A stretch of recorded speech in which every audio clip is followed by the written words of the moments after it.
Fala pessoal ligado no Arquibancada Tricolor, sejam muito bem-vindos a mais um Boletim da Base. Eu sou Gabriel Furman, comentarista e jornalista esportivo, e eu tô aqui para te deixar por dentro de tudo o que acontece em Cotia. Então vem comigo para saber tudo da base do Tricolor na última semana. Vamos começar falando de título, porque o São Paulo Sub-14 foi até o Japão, e você já sabe, somou São Paulo e Japão, o resultado não poderia ser outro senão troféu, senão taça.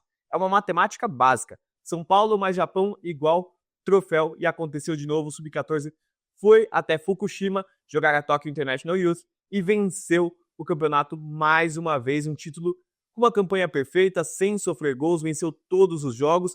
Destaque aí pro Kaique, que fez 4 gols, e também o Juninho, que também fez 4 gols, foram os artilheiros do São Paulo na competição.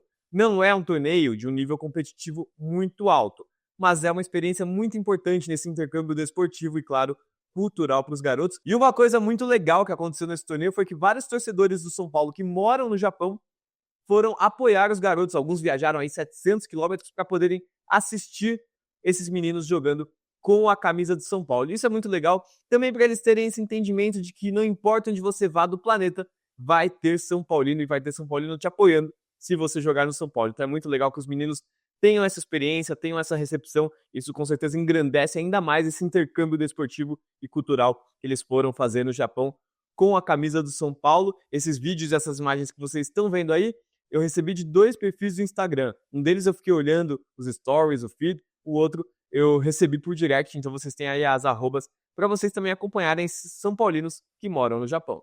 E a gente sai do Sub-14 para falar do Sub-20. O Sub-20 do São Paulo perdeu no Brasileirão para o Fluminense por 2-0, vinha de vitória por 2-1 contra o Atlético Mineiro, agora perdeu para o Fluminense por 2-0. Já no Paulistão, venceu, aliás, goleou o Flamengo de Guarulhos por 4-0, lembrando que não são os mesmos times, né? No Paulistão, quem tá comandando a equipe, que é um pouquinho mais jovem, é o André Melo, e o time venceu o Flamengo de Guarulhos por 4-0, 2 gols do Felipe Carneiro, teve gol do Gustavo Santana e mais uma vez o Matheus Menezes marcando com a camisa de São Paulo. O Tricolor Sub-20 volta a jogar no Paulistão neste sábado contra o Tanabi e no Brasileirão enfrenta o Flamengo no meio de semana. E já que a gente está falando do Sub-20, vamos tocar num assunto bem interessante. Vamos falar do Belletti? Muita gente me perguntou sobre a passagem do Belletti no São Paulo, porque ele está indo muito bem no Barcelona, lá na base do time catalão. E aí vieram me perguntar como é que foi a passagem dele no São Paulo, por que muitas pessoas condenaram bastante a passagem dele no São Paulo, e se foi mais culpa dele ou mais culpa da diretoria. E olha, eu acho que foi uma concomitância de fatores, né? De uma gestão da base que estava focada no fortalecimento do Sub-20 de uma forma, na minha opinião, equivocada, com várias contratações, para mim, errôneas, que aconteceram no Sub-20 do São Paulo, com um perfil de jogador que não se encaixava com o que o São Paulo costuma trabalhar nas suas categorias de base, e um Belletti que chegou no São Paulo ainda despreparado para comandar uma equipe Sub-20, com muita vontade de ser campeão e acreditando muito na maturação dos jogadores para chegar nesse título. E aí a gente teve o que para mim foi a pior lista de copinha que eu já vi na minha vida no São Paulo, nessa passagem do Belletti pelo Tricolor. Agora no Barcelona ele pode ter desenvolvido outros conceitos em relação à formação de atletas, enfim, tá indo muito bem por lá. Tomara que tenha uma carreira de muito sucesso. O Belletti, que foi um ótimo jogador, né? Tem história, tem gol de título importantíssimo, tem história também no São Paulo, e tomara que seja também um ótimo treinador. E pra gente falar mais uma vez de final, vamos falar do time Sub-12, que foi vice-campeão da Copa Santa Cruz, perdeu a final por 2-1 pro Santos, fez uma boa campanha, e mais uma vez o título não é o mais importante, principalmente tratando-se de garotos aí de 12, 11 anos de idade, é mais o desenvolvimento deles e, claro, a oportunidade do São Paulo mesmo poder olhar outros jogadores. Eu já falei, o São Paulo está sendo muito agressivo com as categorias menores. É um trabalho que, nesse momento, se assemelha até um pouco ao que acontecia quando o Zé Geraldo era diretor da base do São Paulo, o saudoso Zé Geraldo, que teve uma passagem bem longa na base do São Paulo, depois foi para o Desportivo Brasil, né, e tinha uma postura bastante agressiva com essas categorias menores. O São Paulo está adotando essa postura nesse momento. Tem muitos jogadores abaixo dos 12 anos chegando no Tricolor, como eu falei, numa postura muito diferente do que se viu em Cotia na maior parte do tempo.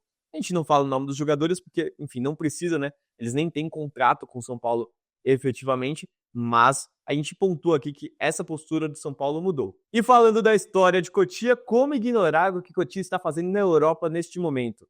Todas as finais europeias têm um jogador made in Cotia.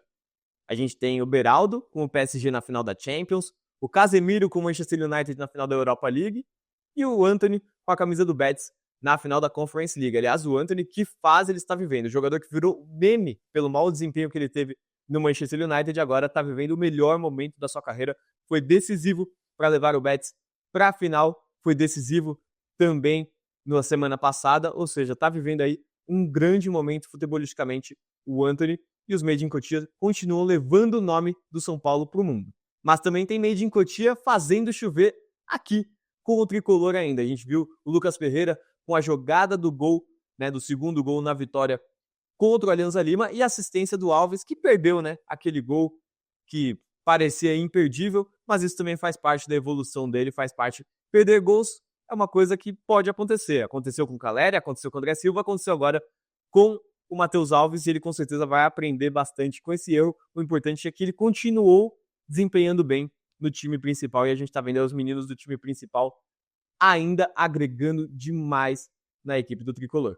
E por último, para a gente finalizar, muita gente me perguntou sobre o Ângelo, né? O Ângelo, lateral, que participou dos treinos com o time profissional depois desse jogo contra o Alianza Lima. A gente tem o Igor Felisberto, é uma safra de laterais do São Paulo muito boa, né? O Mike, que fez uma copinha brilhante, o Igor Felisberto, que é um jogadorzaço, e o Ângelo, que para mim é o mais técnico, é o mais talentoso desses jogadores, inclusive atuou muito como ponta.